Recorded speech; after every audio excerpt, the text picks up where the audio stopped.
Oh, face à Dortmund, ce n'était pas une bataille, mais bien un récital. Et c'est bien le Barça qui était magistral. Ouais, quelle équipe de football, quelle équipe du Barça cette saison. Ces joueurs. Regardez-moi ces belles photos si ça vous intéresse. Je peux vous envoyer le lien en description. Je sais que certains aiment bien mettre ce genre de fond d'écran, Lamine Yamal, Rafinha ce soir, Lewandowski qui te met un doublé. Lamine, soyons bien clairs sur une chose, et je le dirai à toujours sur cette chaîne. Peut-être qu'il y a des équipes que vous n'aimez pas, par rapport à leur nom, par rapport à leur passé, par rapport à plein de trucs, mais parlons football, parlons terrain, parlons joueurs de football et production sur un terrain de football. Je considère qu'aujourd'hui, c'est impossible de ne pas aimer le Barça dans la production qu'ils ont sur un terrain de football. Mes chers amis, j'espère que vous allez bien.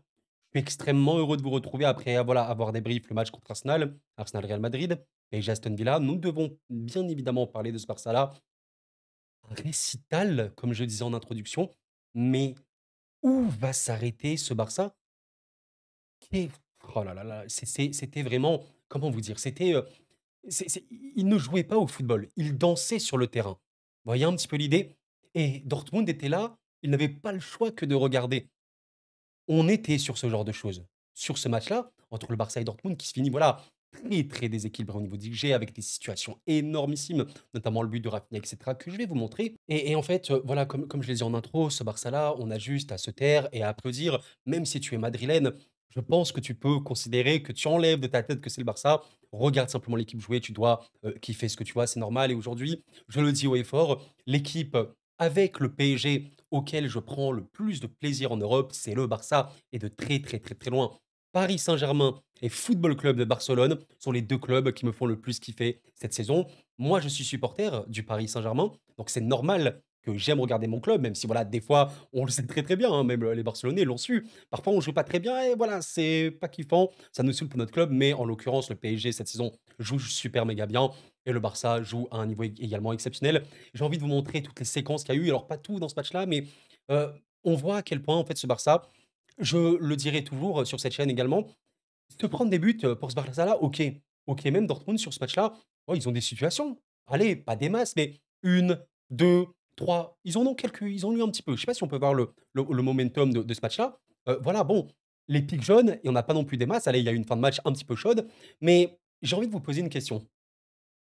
La question, elle est très, très simple. Allez, le Barça se prend un but, 2 buts, 3 buts, allez, on va dire, en aller-retour. Bon, certes, mais si eux, ils t'en mettent 5, 6, 7, 8, bah, en fait, tu quoi à dire? Et ce qui me termine, parce qu'on doit parler d'un homme. Bien sûr que ces joueurs-là sont formidables, mais les amis, le football, c'est des joueurs de football, mais c'est quelqu'un qui doit les diriger. Hans-Dieter Flick, on t'avait connu et tu nous avais choqués avec le Bayern, mais que fais-tu avec le Barça? Mais es-tu méchant à ce point? Est-ce que tu es méchant, monsieur Flick? Bon, évidemment, je pense que c'est une personne très gentille IRL, mais je veux dire, dans le football, tu es méchant, Flick. Tu aimes mettre des scores. C'est tellement les gars, je n'ai plus les stats, mais celui qui me trouve la stat en commentaire, combien de fois le Barça cette saison a mis plus de 4 buts ou 4 buts, on va dire. Là, regardez, j'en vois un contre Dortmund, Gérone, l'Atlético, Real Sociedad, Madrid encore à l'Atlético, Séville. Non mais il faut arrêter, ça c'est rien que cette année. Bon, Barbastro, c'est en cup, c'est en cup. Real Madrid par pitié, Real Betis. Non mais Benfica. En janvier, ils ont complètement bugué. Regardez ça. 5 buts contre le Real, 5 buts contre Real, Betis également, 5 buts contre Benfica, 7 buts contre Aston Villa. Oh, allô, allô les gars, arrêtez, on a compris, vous étiez chaud, arrêtez maintenant. Et ça a été encore une fois un récital et honnêtement, il y a eu des arrêts majeurs de Kobel. Sans lui, ouais, le Barça peut mettre 5-6 buts, 7 même dans ce match-là. Personne n'est choqué. Voilà, on est sur ce genre d'équipe. Et voilà, si vous êtes barcelonais, vous pouvez très largement être très très satisfait de Flick. Et il a été comme ça au Bayern. Le Bayern de Flick, de Flick évidemment, et il était très très fort, mais c'était un Bayern, ouais, tellement tellement risqué dans le jeu qu'il se prenait des buts. Le Barça de Flick s'est pris des buts, hein, même 3 parfois, 3 par match, mais le Bayern, pardon, de Flick, une machine à but. C'était une machine de guerre à but. C'est vraiment ridicule. Et ben, c'est la même chose. Donc voilà, regardez-moi un petit peu cette qualité offensive de ce Barça-là, des génies sur le terrain et quand vous avez un coach qui prône ce football extrêmement offensif, extrêmement risqué, toujours vers l'avant. Et ben certes, ça crée un déséquilibre naturel pour le Barça, mais eux, ils vont te mettre des buts. On est à la 4e minute de jeu. 4e minute, 4. Regardez un petit peu Baldé. Voilà, ça aussi, ce qui est intelligent, c'est que le Barça l'a pas. C'est des fous, mais regardez un petit peu l'intelligence aussi de jeu. Baldé, qui voit un peu Brandt, voilà, être là, il va pouvoir le fixer, percuter, et simplement par la course de Baldé, il n'y a rien de plus. Il y a juste une petite feinte, il va accélérer. Voilà la situation. Alors, soyons quand même honnêtes sur un point. Le Barça, je pense que le mieux pour les adversaires du Barça, c'est de les affronter en bloc bas. Un peu ce qu'on a vu que, par exemple, Aston Villa est venu au Parc des Princes contre le PSG en jouant bloc bas, très, très, très, très, très bas. Le bus, c'est le mieux contre ce genre d'équipe parce que si tu ouvres le jeu, tu es fou. Et là, Dortmund était plutôt face au Barça. What is that? Mais tu m'étonnes que le Barça en profité. Mais vraiment, et vraiment, je me demande limite si 4-0, ils n'auraient pas en faire plus, pu en faire plus. En tout cas, voilà, Baldé, magnifique percussion ici. Transmission pour Lewandowski. Ça talonne, c'est beau, laminé tout en seconde période talonnade. Ça pue le football. C'est juste des footballeurs d'un talent fou. Lewandowski, 36 ans, respect, respect. Légende de carrière, j'ai tellement kiffé le joueur tout au long de sa carrière. Voilà, Lewandowski pour Firmine. Firmine, magnifique match, magnifique mode Firmine. Honnêtement, il aurait pu marquer. Firmine, peut-être c'est Pedri là? Non, je pense que c'est Firmine. Il va transmettre pour la mine. Bon, voilà. 4e minute de jeu, tu es dans ce genre de situation. Ouais, tu sais que ça va, tu sais que ça va. Ça va rouler, voilà la mine. Allez, la petite feinte. Et on va enrouler. Et Kobel, premier arrêt. Situation très très chaude pour le Barça. Tu sens que ça va finir très mal. Et comment Dortmund a pu faire ça? On est 50 secondes plus tard, d'accord? 50 secondes plus tard. Allez, Pedri, bon, on n'en parle pas assez, même si en vrai, il est limite le meilleur joueur de ce match-là. En vrai, quel est votre homme du match? Je vous invite à me donner en commentaire. Je vous dirai en fin de vidéo, si je n'oublie pas, quel est pour moi mon homme du match. Peut-être ça va vous surprendre. Je vais vous le dire en vidéo, il n'y a pas de problème, à la fin. En tout cas, Pedri, voilà, décalage magnifique pour la mine, qui peut contrôler. Regardez-moi cette virgule là sur Ben Sebaini. Il va pouvoir aller extérieur. Il va tirer, les gars. Ça passe à rien du poteau. Il y a eu 5 minutes. 5 minutes. Là, j'ai revu le match, hein. J'ai vu le match du PSG. Après, là, voilà, je viens de finir. Je vois le match du Barça. Moi, je vois ça. Bon, bah, tu sais très bien ce qui va se passer. Tu sais très, très bien. Voilà, en vrai, même Lamine aurait pu transmettre. En vrai, voilà, tu vois les bandes de skills. Il dit, ouais, passe-moi. Ça peut être un des points faibles du Barça, même si en vrai, je pense pas, parce qu'il y a tellement de qualité individuelle. Lamine ici aurait pu marquer. Mais effectivement, je pense que le meilleur choix à ce moment-là, c'est de passer en retrait à Robert. Bien sûr, là, tu mets instantanément ce but très facile pour Robert. Alors, là, les gars, il n'y a pas de montage. Regardez. On est à 5 minutes 19, OK? Et là, nous sommes à 6 minutes 26. Même pas une minute plus tard, encore une fois, Inigo, que j'ai trouvé très pertinent avec Cubarsí à la passe. On sait que Inigo, Martinez et Cubarsí, notamment Cubarsí, sont exceptionnels à la relance, à la passe, les passes longues. Ils sont vraiment maîtres à jouer là-dessus. Donc Inigo ici pour Rafinha, très très facile. Regardez un bloc trop haut, trop trop trop haut de Dortmund, tellement tellement tellement facilement battu. Rafinha peut percuter, il peut transmettre à Pedri, Pedri peut le relancer. C'est le Barça qui peut attaquer dans toutes les phases du jeu. Et voilà, je pense qu'aujourd'hui, le Barça est l'équipe qui attaque le mieux en Europe. Avec le PSG, probablement, parce que le PSG, tu leur donnes ces espaces-là, eux également, ils peuvent faire ça. Mais voilà, c'est très, très impressionnant, en fait, de voir le Barça, d'avoir cette faculté à être extrêmement tranchant, parce qu'ils ont un jeu ultra, ultra, ultra direct. Mais c'est vraiment abusé, ça s'est vu énormément dans ce match-là. Dortmund, qui tactiquement, pour moi, n'aurait jamais dû jouer comme ça. Donc Rafinha peut chercher à fond, à fond, à fond. Il va rentrer à l'intérieur ici. Il va trouver la passe très, très, très bonne pour Robert Lewandowski. Quand tu es un avant-centre, que tu es dans cette position, c'est quasiment un but offert. Là, Lewandowski tire trop loin. Mais encore une fois, une grosse situation pour le Barça. On est sur le but, donc un vrai très beau but, hein. Moi, j'ai beaucoup aimé, hein. Le coup franc est très bien joué. Bah, je crois que c'est une tête d'Inigo, peut-être. Non, peut-être pas Inigo. En vrai, peut-être, hein, vous me dites. Inigo. Et là, what? Mais attendez. Alors, j'ai pas trouvé un meilleur angle, mais le but de Kubarsi, parce que oui, en vrai, c'est un but de Kubarsi, hein. Il y a Rafinha qui va le finir, mais il te fait instinctivement un petit extérieur du pied comme ça. Quel talent aussi, quel talent. Un des jeunes, on va dire jeunes du football, en dessous de 20 ans, les plus prometteurs. Koubarsi est tellement, tellement bon au football. J'insiste là-dessus, hein. Il sera sûrement extrêmement important à l'avenir. Donc, magnifique but, hein, mais c'est bien Rafinha. Rafinha qui le termine. Vous savez, c'est quoi l'XG de ce but-là? Je suis parti voir, regardez. L'XG de ce but-là pour Rafinha, il est à. Tac, on va le trouver ici. Voilà. 0,94. Bon, c'est un tapin, hein, évidemment. Un joué. Bon, évidemment qu'il a le marqué, mais heureusement qu'il n'était pas en jeu. Ouais, là, vraiment, ça aurait été terrible parce que Koubarsi mettait un but de fou, hein. Magnifique but de Koubarsi ici. Donc voilà. Le Barça qui ouvre le score. tellement, tellement logique, sur cette action-là. Qu'est-ce qu'on a ici? Là, c'était ouais, encore Pedri, hein, Pedri. Ah là là là là, qu'est-ce qu'elle a été bon, qu'est-ce qu'elle a été bon encore une fois. Pedri, regardez les passes qu'il peut trouver, qui peut totalement casser la ligne. Là, la ligne défensive, heu, de Dortmund est très, très compliquée. Adeyemi, il doit défendre. Lamine, il peut énormément avancer et il va trouver une très, très bonne passe pour Rafinha qui va remettre en une touche. Le jeu très direct, le jeu instinctif, c'est le Barça pour, Firmin. Firmin tire un peu trop mou, et vraiment Firmin a fait un super bon match. Vous me dites, hein, mais bon, il y a pas de mauvais joueurs, hein, franchement ce soir, il a été mauvais. Non, vraiment les gars. Alors peut-être Baldon là un peu moins vu, mais personne n'a été mauvais ce soir, soyons bien clairs. En plus les gars, je vous le dis avant que je l'oublie, Ansu Fati est même rentré. Je sais qu'il est plutôt aimé, je pense quand même par des joueurs du Barça, ça a été, un grand espoir. C'est cool d'avoir pu voir, le petit en dessous. C'est très bien là-dessus. Bref, maintenant, on va passer à la suite et là, le Barça, a vraiment, vraiment accéléré et surtout, Dortmund était encore dans cette idée d'être assez haut, essayer de jouer un bloc médian haut, essayer de ressortir les ballons. Donc ça faisait, regardez, des alignements pour Dortmund, mais incompréhensible. Quand tu vois ça, qu'est-ce qui se passe, quoi? Qu'est-ce qui se passe? Tu ne comprends pas. Donc encore une fois, quand tu as des mecs comme Pedri, et cetera, tellement, tellement forts dans tous ces espaces-là, et ça peut transmettre très rapidement pour Lamine. Regardez, super intéressant sur cette action. Là, il y a une passe de Pedri pour Lamine. Regardez Koundé. Regardez Koundé. Quand Lamine, alors j'ai pas le screen, mais quand Lamine touche le ballon, tu as Koundé qui fait un appel de fou. Extrêmement pertinent, Koundé, on le sait très bien, notamment offensivement, parce qu'il fait souvent énormément de courses et il se propose dans les espaces. Ici, un vrai, vrai espace à attaquer. Koundé a fait la course parfaite. Je pensais que Lamine allait lui passer. Mais Lamine, il voit aussi des choses bah, qu'on ne voit pas forcément au premier coup d'œil. Ah là là là là, Rafinha. Rafinha était très, très bien placé. Alors, Rafinha a fait un match de port, hein. Très, très gros match de Rafinha. Là, quelle erreur défensive de la part de Dortmund de ne pas voir Rafinha dans le dos. Super bon placement, la passe de Lamine, c'est un bonbon. Regardez où va toucher Rafinha, son ballon. Magnifique. Et voilà, passe D pour Robert Lewandowski avec un XG également extrêmement élevé ici. Voilà, c'est vraiment un but donné, clairement. C'est combien? Ouais, 0,64. Pas étonnant. Donc voilà, ça, c'est le pur talent.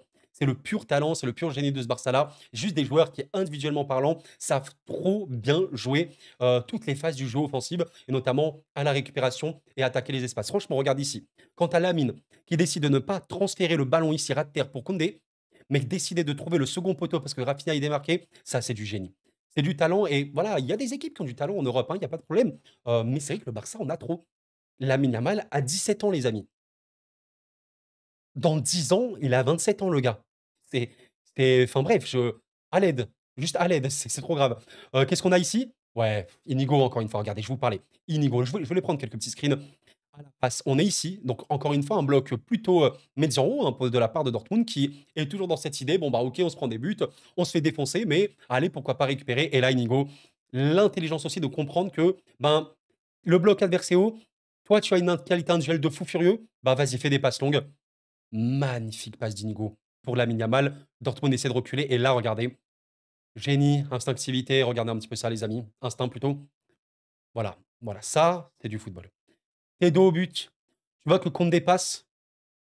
Regardez un petit peu la défense de Dortmund qui ne voit pas du tout la talonnade arriver. Talonnade de Lamine pour Koundé. Énorme situation pour le Barça. Encore une fois, même si vous êtes madrilène, je sais pas, peut-être vous êtes madrilène, mais écoutez, il faut dire respect. Sincèrement, il faut dire respect parce que c'est du travail de très très haut niveau. Koundé va pouvoir percuter à fond. Magnifique passe ici.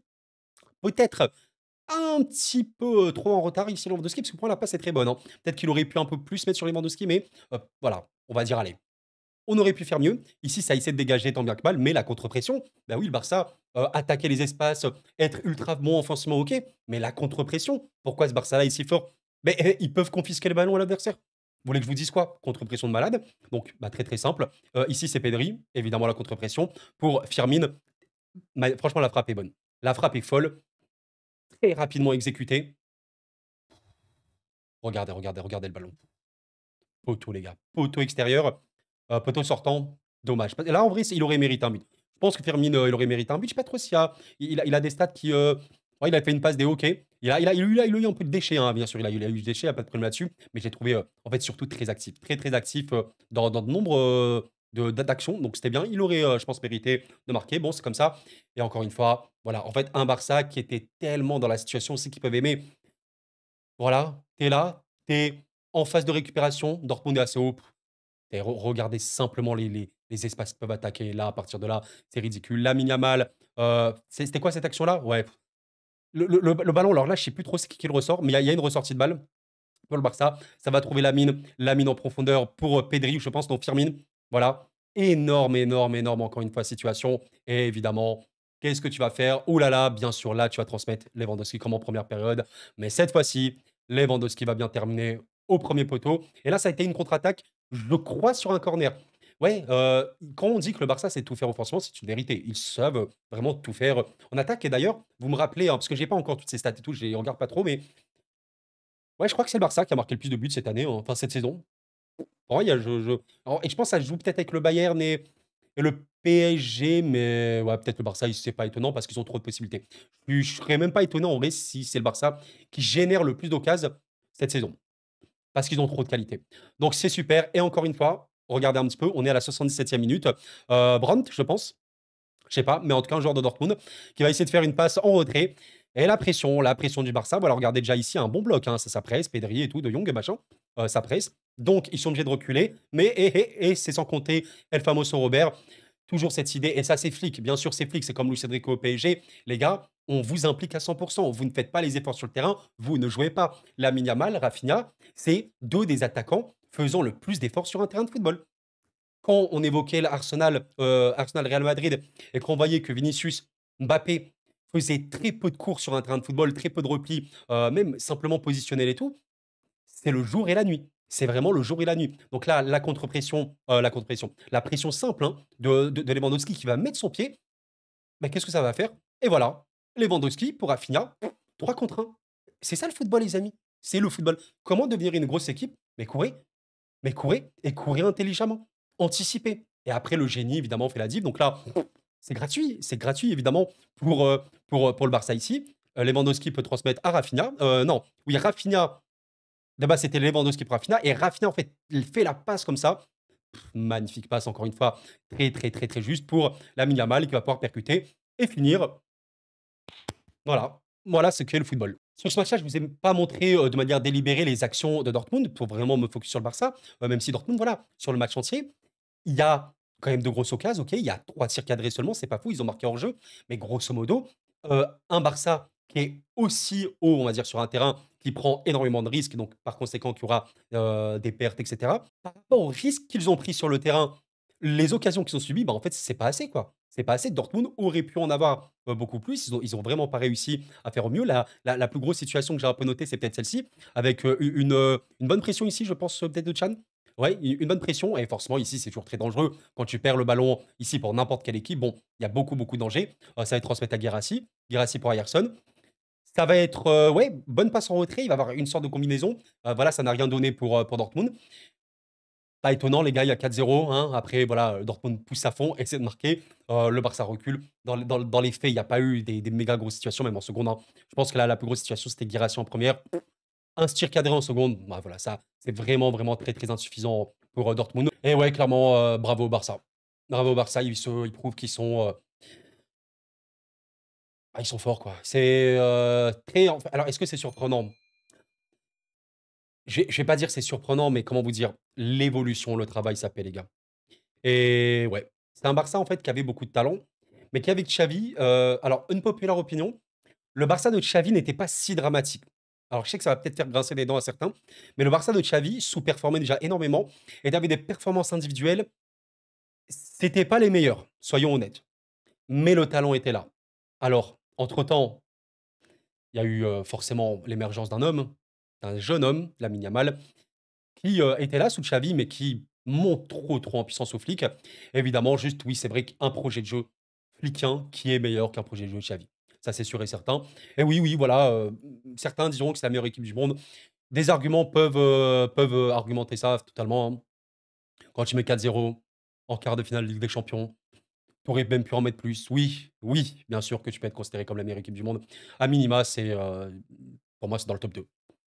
C'est à minima dans le top 2, donc c'est fabuleux, c'est très, très fou et ouais, soyons très, très clairs les gars, sauf massacre absolu, hein, les gars, oui, le Barça est qualifié pour la suite de la compétition, soyons sérieux. Le Barça va jouer les demi-finales et je dis aux supporters catalans, attention, voilà, parce que j'avais un petit mauvais feeling pour le Bayern, qui a quand même eu, certaines situations. Je vois bien l'Inter passer et là, vous le dis cash, si jamais c'est l'Inter qui passe, alors j'aurais, ouais, je pense que ce sera le match le plus dur du Barça cette saison. Si Barcelone et l'Inter s'affrontent en demi-finale, alors oui, ce sera le match le plus dur, du Barça cette saison, sans aucun débat et évidemment, probablement le match le plus dur également pour l'Inter de leur saison. Ça, c'est clair. Mais juste parce que l'Inter est un jeu tellement organisé, tellement développé tactiquement, ce sera vraiment une opposition de style super intéressante.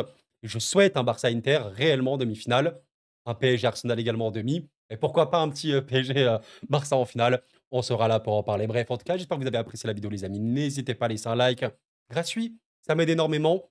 Tout le monde est content. N'hésitez pas évidemment à me faire vos retours. Qu'est-ce que vous en pensez de ce Barça-là? J'espère que vous êtes content de ce débrief-là. Tellement, enfin, toujours très très plaisant de parler de ce Barça-là. Et voilà, quand je parlais de cet Arsenal-Real Madrid, j'étais énervé. Je suis pas supporter du Real, mais je suis énervé de voir le Real avec les joueurs qu'ils ont. Voyez un peu les joueurs qu'ils ont sur le papier. C'est fou. Produire un tel football, c'est pas possible. C'est pas possible. Et vraiment, je pense que là, ça tourne aussi un peu dans la tête du Real. Ça doit tourner dans la tête de Pérez. Comment tu expliques que ton rival produit un football d'un niveau fabuleux et que toi, tu fais ceci? C'est pas possible. C'est pas digne. Vous voyez, c'est pas digne. Et je pense, comme tout le monde, bah, tu sais, voilà, on a quand même vécu. Alors peut-être vous êtes très, très, très jeune, vous avez, je sais pas, 13 ans, 14 ans et tout, peut-être, hein. Mais à l'époque, on a vécu le Barça, le Real Madrid, la méga rivalité. On a vécu les deux meilleures équipes du monde sans débat. Purée, les Messi, les CR7, les machins, on a vécu ça, quoi. Et j'aimerais un peu ça, je pense comme tout le monde. Je pense même les supporters du Barça, ils seraient pas contre avoir le Real à un niveau fabuleux. On veut ça, quoi. On veut ça. Donc le Barça a pris, une avance, voilà, en veux-tu, en voilà et le Real en retard de fou. Maintenant, tout peut se rééquilibrer très vite. Nous verrons bien qui sera le prochain coach du Real Madrid, évidemment. Mais le Barça est très bien parti cette saison pour remporter la Liga, évidemment. La Coupe du Roi, je le pense également. La Ligue des champions, attention, c'est probablement la compétition la plus dure, on verra bien. Tout est possible. Alors, je rajoute cet extrait au montage parce que j'ai oublié de le dire, tu vois? Je me connais, hein, j'oublie tout le temps. Je voulais vous parler de l'homme du match. Oui, pour moi, côté Barça et du coup du match entier. Eh ben, dans les stats et tout, dans l'activité offensive, c'est probablement Rafinha, hein, même si les 2 autres ont été, très, très, très bons. Mais mon homme du match, c'est plutôt Frenkie de Jong. Alors peut-être ça peut surprendre, mais simplement, dans le football, il faut des régulateurs, il faut des maîtres du tempo. Ben, par exemple, au PSG, c'est Vitinha. Bah, Francky a fait un match magnifique. D'ailleurs, voilà, je viens de voir, c'est celui qui a fait le plus de passes et c'est celui qui les a quasiment toutes réussies. Ça m'étonne pas du tout. Il a été d'une précision, d'un contrôle et en fait, la capacité que tu as à calmer le jeu, à temporiser quand il le faut, à contrôler quand il le faut et même à libérer des tout petits espaces parce que c'est super bien joué dans le petit périmètre. Parfait. Et Francky de Jong dans ce rôle-là, vous voyez un peu le rôle de l'ombre, un peu ingrat, un peu sous-coté, voilà. Ouais, c'est un rôle ingrat. On le voit pas trop, il a été exceptionnel. Donc ouais, De Jong, c'est peut-être mon homme du match. Est-ce que vous avez aimé la même? On verra bien, je verrai bien en commentaire. Même si Rafinha, je peux l'entendre. Tellement, tellement fort, les amis. Soyons un minimum honnêtes. Très, très, très pertinent là-dessus. Voilà, voilà, les gars. Merci d'avoir suivi la vidéo, les amis. C'était cool. Prenez soin de vous.